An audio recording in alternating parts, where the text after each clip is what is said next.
नगर तालुक्यातील खांडके ग्रामपंचायत हद्दीमधील टांगळ वस्ती येथील 100 केव्हीएची डीपी मिळत नसल्याने आज सरपंच किरण चेमटे यांच्या मार्गदर्शनाखाली शिष्टमंडळाने महावितरण कार्यालय गाठले। 8 डिसेंबर 2025 रोजी महावितरण कार्यालयाला या डीपी संदर्भामध्ये निवेदन देण्यात आले होते।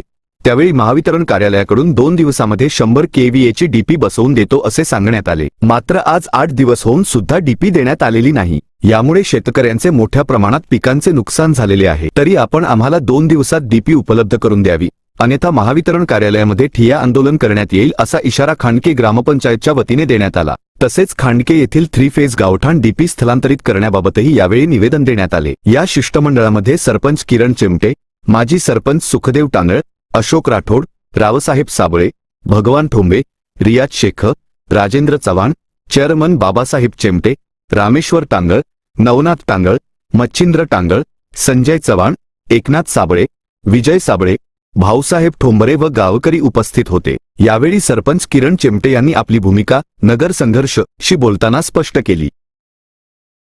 आज खांडके गावातील शेतकरी आणि आम्ही या ठिकाणी आज नगरच्या MSCB ऑफिसला आलो होतो।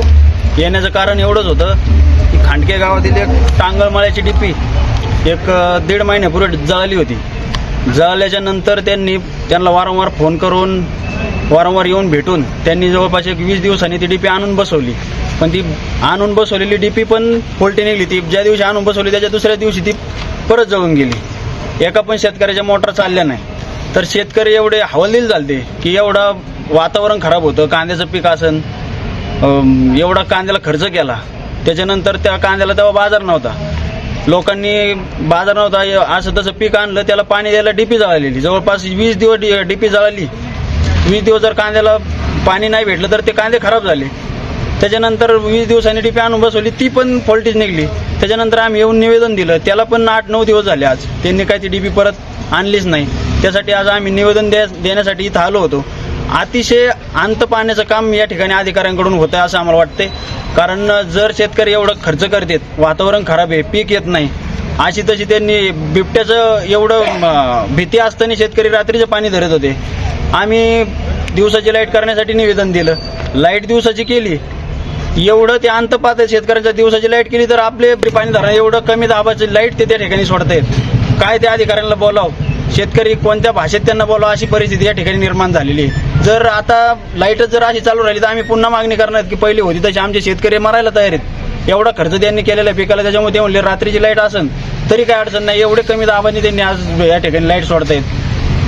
कमी दाबाची जरी असेल तरी ती डीपी पण ते आता देण्यास टाळाटाळ करतायत। आता आम्ही त्यासाठी निवेदन दिलंय, जर येत्या 2 दिवसात जर डीपी टांगळमाळा डीपी जर नाही आणून बसवली तर आम्ही या ठिकाणी सगळे लाभार्थी ग्रामस्थ या ठिकाणी येऊन त्यांच्या ऑफिसमध्ये आंदोलन करणार आहोत। तोंडी सांगितलं, पत्र दिले, आज निवेदन त्यांना आम्ही शेवटचं निवेदन दिले। 2 दिवसात जर डीपी नाही आली तर ग्रामस्थांसह आम्ही या ठिकाणी त्यांच्या ऑफिसमध्ये येऊन आंदोलन करणार आहोत। जर आंदोलनाला काही वेगळं वळण लागलं ते त्या जबाबदार ते अधिकारी त्या ठिकाणी राहणार आहेत। कारण त्यांना असं वाटतंय की शेतकऱ्यांचे नेते कळलेले साहेब गेले, आता शेतकऱ्यांकडे बघण्यासाठी कुणी नाही।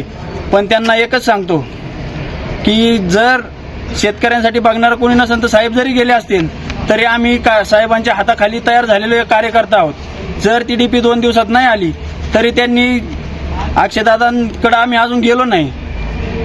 वाघाच्या बछड्याला काही त्या ठिकाणी शिकार करायची सांगावं लागत नाही, त्या पद्धतीने अक्षयदादाकडे आम्ही गेलो नाही। साहेबांच्याच पायावर पाय ठेवून अक्षयदादा या ठिकाणी काम करतायत। अक्षयदादांकडे गेलो नाही, संग्राम भाई असतील त्यांच्याकडे आम्ही गेलेलो नाही अजून। 2 दिवसात त्यांनी या ठिकाणी डीपी आणून बसवावी आणि त्या ठिकाणी शेतकऱ्यांची जी हानी झालेली आहे, आता नवीन परत शेतकऱ्यांनी गहू ज्वारीचं पीक पेरलेलं आहे, निदान ते पीक उगवण्यासाठी तरी शेतकऱ्यांनी डीपी आणून बसवली तर शेतकऱ्यांना ती पाणी द्यायची सोय होईल त्या ठिकाणी। म्हणून साहेबांना विनंती करतो की 2 दिवसाच्या आतमध्ये या ठिकाणी शेतकऱ्यांची ती पाण्याची सोय होईल या पद्धतीने आपण डीपी आणून बसवू एवढी विनंती करतो। आणि पुढील होणाऱ्या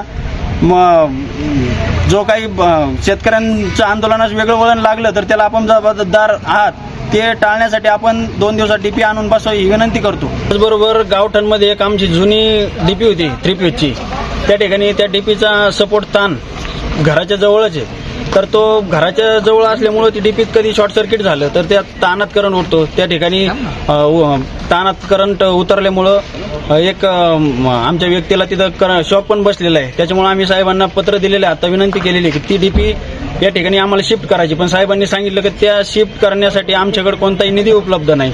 तर त्यांना सांगितलं आम्ही शेतकरी पैसे जमा करू, डीपीचा काय खर्च शिफ्टिंगचा असेल तो आम्ही देऊ, पण त्या ठिकाणी तुम्ही आम्हाला तेवढं डीपी शिफ्ट करण्याचा प्रयत्न करा. तर त्यांनी सांगितलेलं आहे मी तुम्हाला येत्या उद्या तुम्हाला ते शिफ्टिंगचा खर्च किती येतो सांगतो, त्या पद्धतीने तुम्ही ते पैसे जमा करा. आम्ही पैसे जमा करायला तयार आहेत. फक्त आमची विनंती आहे की त्यांनी ती डीपी त्या ठिकाणी गावठाणमधून चिमटे वस्ती आहे त्या वस्तीवर या ठिकाणी शिफ्ट करण्याची कृपा करावी ही विनंती करतो. कॉंग्रॅच्युलेशन वहिनी, बाळ झाल्याबद्दल. पण मी ऐकलंय डिलिव्हरी फार क्रिटिकल होती. आता ठीक आहे ना सगळं? अगं होता थोडा प्रॉब्लेम, पण स्त्रियांच्या आरोग्याची संपूर्ण काळजी घेणारं मातृसेवा होतं ना साथीला. सगळं सुरळीत झालं. किशोर वयापासून ते रजोनिवृत्तीपर्यंत स्त्रीच्या आरोग्याची संपूर्ण काळजी घेणारं अहमदनगरमधील पहिलं स्त्री रुग्णालय Matruseva women's hospital obstetric ICU. किशोरवयीन आणि विवाहपूर्व समुपदेशन, गरोदर माता तपासणी आणि प्रसूती, पहिल्या सिझेरियन नंतर नॉर्मल डिलिव्हरीची सोय. मातृसेवा विमेन्स हॉस्पिटल, सक्कर चौक, नवीन टिळक रोड, अहमदनगर. फोन 9850 20 0017.